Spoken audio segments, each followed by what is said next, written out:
সেকালের শাশুড়ি ও বৌমা। বৌমা, একবার এই ঘরে আসো দেখিনি। হ্যাঁ মা, যাই।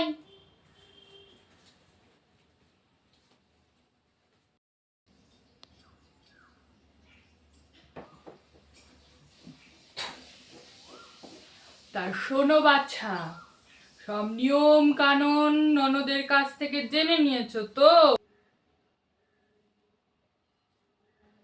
এবাড়ির কিন্তু অনেক নিয়ম কানুন তোমায় কিন্তু ভালো করে শিখে নিতে হবে বাছা। কোনো ভুল ত্রুটি করলে কিন্তু চলবে না। ওকে। আমি আছি, শিখিয়ে পড়িয়ে আমি নেব ঠিকই, কিন্তু তোমাকেও বাবা ভালো করে কাজকর্ম করতে হবে কিন্তু, নাহলে প্রতিবেশী আত্মীয় স্বজন সকলে কিন্তু তোমার নিন্দে করবে, বলবে কেমন বৌমা এনেছে তুমি। তাই আমি যেন কারুর মুখে তোমার নিন্দে না শুনি বৌমা। তোমাকে কিন্তু সব কাজ ভালো করে করতে হবে, কোনো ভুল ত্রুটি রাখা চলবে না কিন্তু। আর সব সময় ঘোমটা খান যেন মাথার উপরেই থাকে, মাথা থেকে যেন না নামে।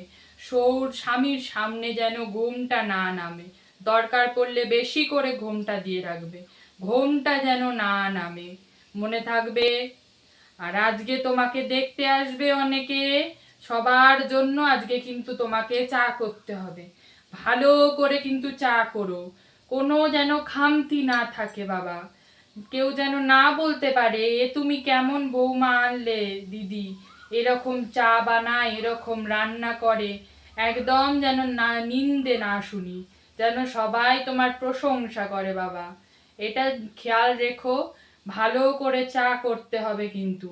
মোট 35-40 জন আছি আমরা, আত্মীয় স্বজন মিলে, আরো অনেকে দেখতে আসবে তোমাকে আজকে, সবার জন্য কিন্তু একা হাতে আজকে চা করতে হবে। আজ কিন্তু তোমাকে কেউ সাহায্য করবে না, আজ কেউ সাহায্য করবে না, তোমাকে একা সব করতে হবে। তাই ভালো করে কিন্তু সব করো, ঠিক আছে? মনে থাকবে। যাও এখন আমাদের জন্য চা নিয়ে এসো, যাও। ঠিক আছে।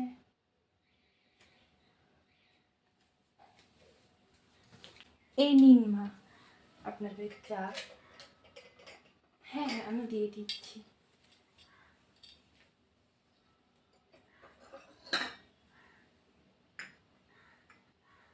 এই নিন।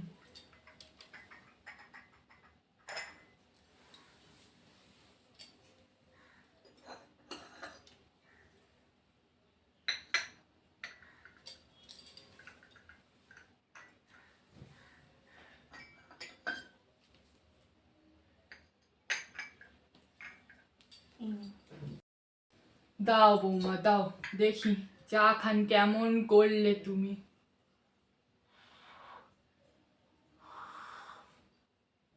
না বৌমা, চা খান কিন্তু খাসা হয়েছে, তোমার হাত দারুণ বলতে হবে। চা খান কিন্তু একদম খাসা হয়েছে, দারুণ বানিয়েছো তুমি চা খান। এই রকমই কিন্তু ভালো করে চা সব আত্মীয় স্বজনকে খাওয়াতে হবে, যাতে ওরা এরকমই প্রশংসা করে তোমার, কেউ যেন নিন্দে করতে না পারে তোমার, সেইটা কিন্তু খেয়াল রাখতে হবে বৌমা। আর আজকে তো তোমাকে একা সব করতে হবে, কেউ সাহায্য করবে না, তাই মন দিয়ে ভালোভাবে সব কাজ কিন্তু করবে আজকে, কোনো ভুল ত্রুটি যেন না আমি দেখি, মনে থাকবে তো? যাও, গিয়ে কাজে লেগে পড়ো। ভার্সেস একালের শাশুড়ি ও বৌমা। মা, ও বৌমা, একটু এ ঘরে এসো তো।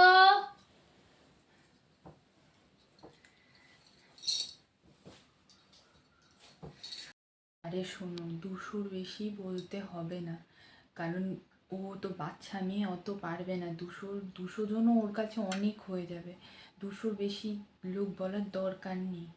আমাদের নিয়ম আছে, ঠিক আছে, এতজন বলার দরকার নেই, আমরা পেরেছি। তা বলে ওরা পারে? ওরা এই জেনারেশনের মেয়ে, এত রান্না কখনো করতে পারবে? ও এখন নতুন বিয়ে হয়ে এসছে, ওকে আমি বলতে পারি যে 1000 লোকের রান্না করে এখন খাওয়াও সবাইকে? বেশি বলার দরকারই নেই, 200 জনেই সেরে দাও যা করার। মামুনি। ও এসছো বৌমা? হ্যাঁ দাও দাও দাও, শ্বশুরমশাইকে দাও, দাও দেখি।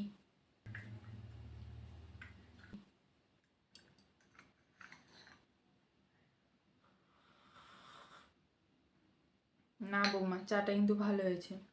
তো তোমরা বসো। বাবান কই? ও আসছে, চা নিয়ে আসছে। আসছে? আচ্ছা। হ্যাঁ হ্যাঁ, বসছি। ওই তো এসে গেছে। ওই তো বাবান এসে গেছিস, হ্যাঁ বস। শোন, তোদের সাথে কিছু দরকারি কথা আছে, আমি বলছি। বৌমা, তুমি নতুন যেহেতু, তো তোমাকে দেখতে লোক আসবে।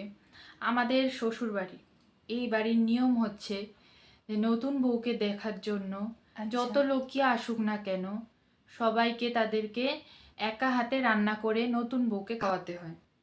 কিন্তু তুমি তো পারবে না, তাই তোমার দিকটা দেখেই আমরা বেশি লোককে বলবো না। আমরা যতটা পেরেছি কাছের মানুষদের বলার চেষ্টা করেছি, তাও ধরো 200 জন মতো হবে। বাট 200 জন মামনি? তোমাকে আমি বলবো না যে 200 জনের রান্না একা করতে। তোমার সাথে আমি থাকবো, আরও তো হারুরা রয়েছেই, ওরা সাহায্য করবে। আমরা সবাই মিলে রান্না করব। আচ্ছা আচ্ছা, ঠিক আছে। কিন্তু কেউ যেন বুঝতে না পারে যে তোমাকে কেউ সাহায্য করেছে, কারণ এটা আমাদের বাড়ির নিয়ম যে নতুন বউ একা রান্না করবে, ঠিক আছে? তাই সবাই যেন ভাবে যে তুমি একাই রান্না করেছো। সেই মতো তোমাকে সব জোগাড় যন্ত্র করতে হবে। বাকি সময়টুকুনিতে আমরা সাহায্য করে দেবো, ঠিক আছে? কোনো অসুবিধা হবে না নিশ্চয়ই? তুমি তো রান্না পারো, তাই তো? হ্যাঁ হ্যাঁ, হয়ে যাবে, প্রবলেম হবে না। পারবে তো? হ্যাঁ, পারবো। যেটুকু বললাম সেটুকু করলেই হবে। অ্যাকচুয়ালি একা কোনো দিন করিনি তো, সবাই মিলে করলে পেরে যাব। আর বেশি চিন্তা করতে হবে না, আমরা আছি, আমরা সাহায্য করে দেবো। আমরা সবাই বাড়ির লোকেরা মিলে সাহায্য করে দেবো, তোমার কোনো চিন্তা নেই, ঠিক আছে? ঠিক আছে, বাই মামনি। বাই। বাই।